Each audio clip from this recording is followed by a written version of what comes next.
Hey everyone, I'm Jay. Welcome to another episode of Journeys with Jay. If you're new here, welcome to my channel. I hope you enjoyed the journey with me today. If you're not, thanks so much for tagging along with me once again. On today's journey, we're unlocking one of the most dazzling secret gems of the Natural History Museum, the Vault. The Vault is a part of the Mineral and Gems Gallery, a mini hidden world of rare treasures. Let's go!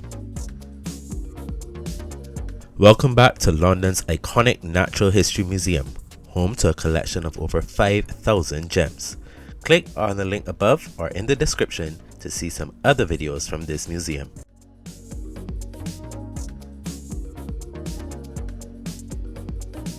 On display are some of the world's finest crystals, gems, metals, and meteorites.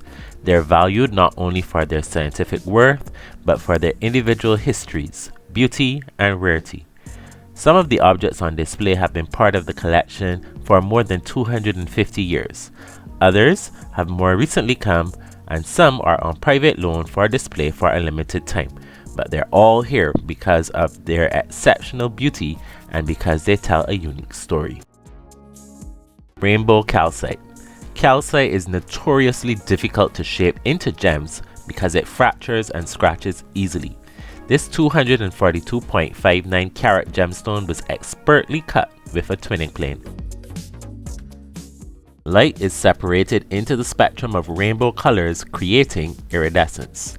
The effect is multiplied by calcite's optical properties of double refraction, meaning that light passing through it is split into two rays. Although commonly found in marble, chalk, shell, and limestone, it is unusual for calcite to be cut into a gemstone of this size and quality.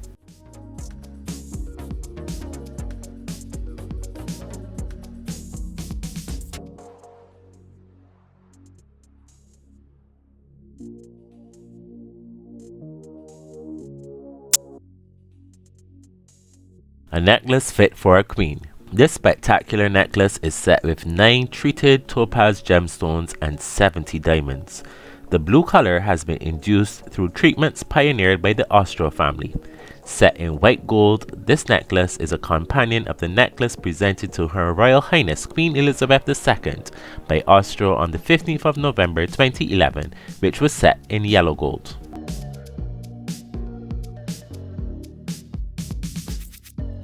Emeralds that are smooth and whose color is like the throat of a parrot, the back of a firefly, leaves of the water lily, or the tail of a peacock bring luck.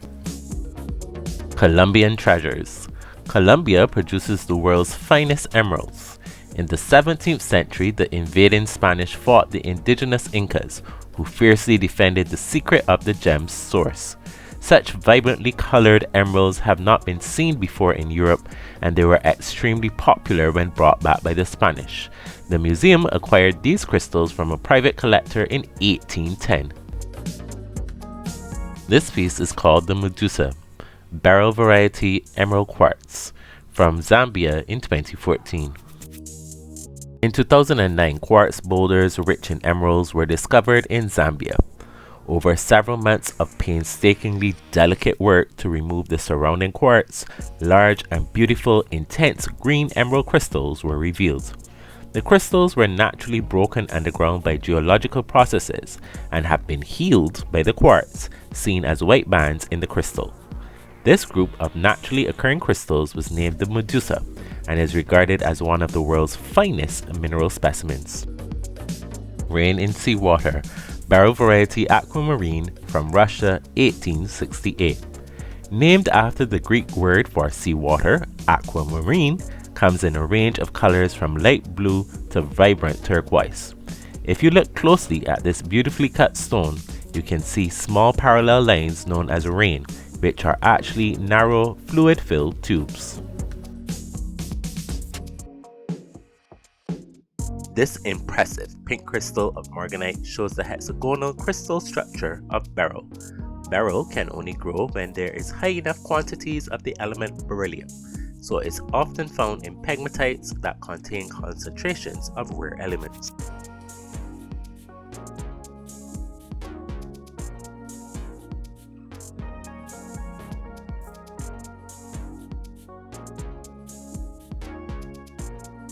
The Sun Gift, barrel variety Heliodor from Russia 1869. The name Heliodor comes from the Greek word for sun gift and is given to yellow and greenish yellow beryl. The gem quality crystal is from the Ural Mountains of Russia, which have produced the finest quality stones. Buried treasure. From ancient times, the desire to possess these brightly colored, sparkling stones have consumed people's imagination. Their rarity and beauty has made them extremely valuable. This has often fueled conflict, and some of the specimens you see here have turbulent histories. Pink beryl was named Morganite in 1911 after the New York banker and mineral collector J.P. Morgan. Madagascar has produced some of the stones of finest quality. This pink specimen is one of the world's largest. Natural rubies from Myanmar between 1887 and 1973. Uncut specimens like these, especially where they are embedded in the rock in which they are found, are incredibly rare. Pigeon's Blood's rubies, Myanmar and Thailand 1993. Mangok produces the world's finest rubies. It is especially famous for the pigeon's blood red stones like the ones on the left. The gems glow in daylight, adding to their vibrance. Sri Lanka is one of the few places yellow sapphires are found. They range from very pale to dark shades of yellow.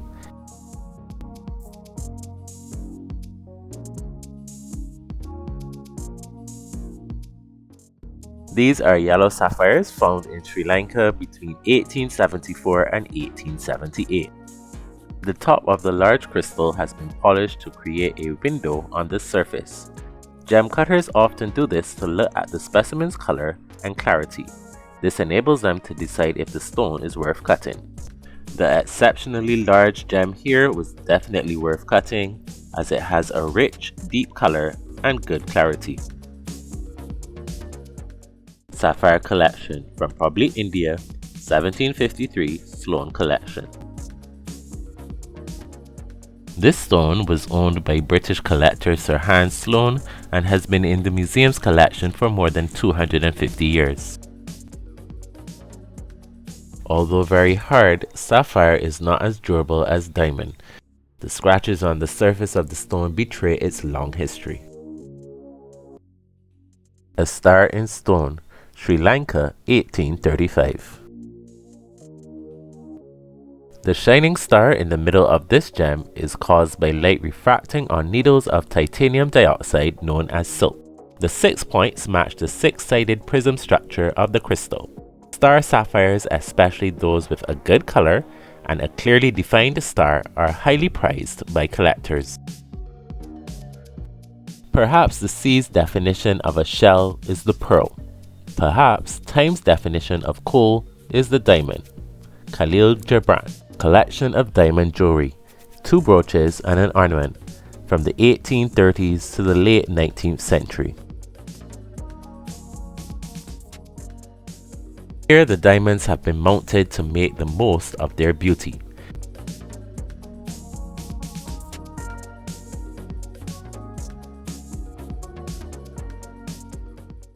The flower in the brooch has been set on a small spring.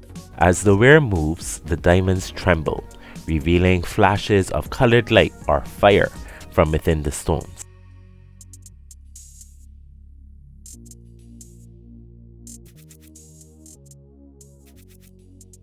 Eye-catching diamonds are enduring status symbols.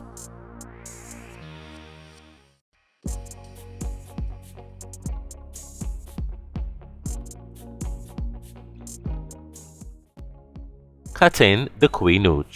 The Koh-i-Noor, or Mountain of Light, is one of the world's most famous diamonds. Over hundreds of years, it has passed between the rulers of what are now India, Iraq, Afghanistan, and Pakistan.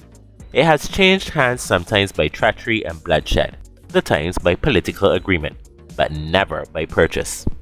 It came to England after it was claimed by the British at the end of the Sikh Wars in 1846. The original Mughal-style cut was not seen as brilliant enough to Western eyes. Queen Victoria's husband, Prince Albert, demanded it be recut dramatically reducing its size. These molds and casts were made in 1851 as a record of its original size. The replica, made by painstaking measurements, allows us to see the original form of the diamond and imagine the effect it had on those who possessed it. That we find a crystal or poppy beautiful means that we are less alone, that we are more deeply inserted into existence than the course of a single life would lead us to believe. Mountains Treasure Trove, Pakistan, 2001. These radiant blue aquamarine crystals still attached to the rock on which they grew are from the mountainous region of northern Pakistan. High in the mountains, rocks are mined for these spectacular crystals. Great care is taken to ensure that the fragile crystals are not damaged during collection or on the long journey down from the mountains.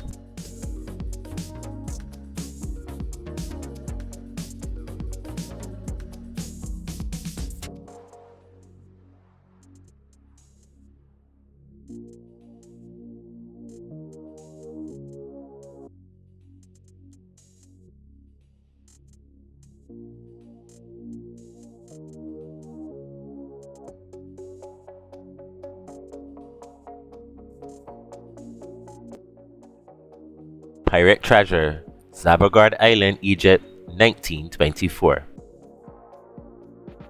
Zabagard, a tiny island in the Red Sea, is famous for the deep green crystal peridots. Over hundreds of years, the island has been lost and rediscovered many times by different civilizations. At one time, it was fiercely defended by the ancient Egyptians. At another, it was ruled by pirates. More recently, it has been mined by private European and American companies. This crystal is one of the largest ever found, and next to it a magnificent step cut stone. This is the museum's largest cut stone, a 2,982 carat topaz from Brazil in 1965. Topaz is known for the size of its crystals and the large, flawless gemstones that can be cut from them. This cool blue topaz shows off these qualities. It is the largest cut gemstone held in the museum's collection.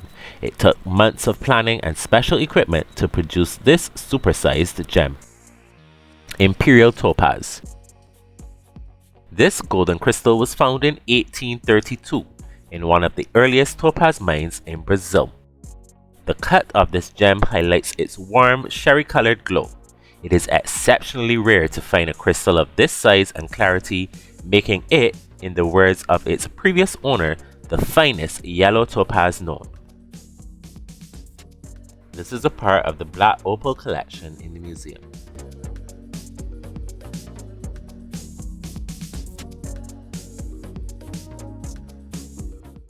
It was at this section of the vault where it became extremely crowded and kinda hot too. So here is where we're going to end our journey for today. Thanks for joining me on today's journey.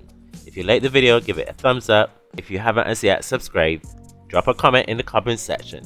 Until next time, keep safe, God bless. It's your boy Saint J, out of here.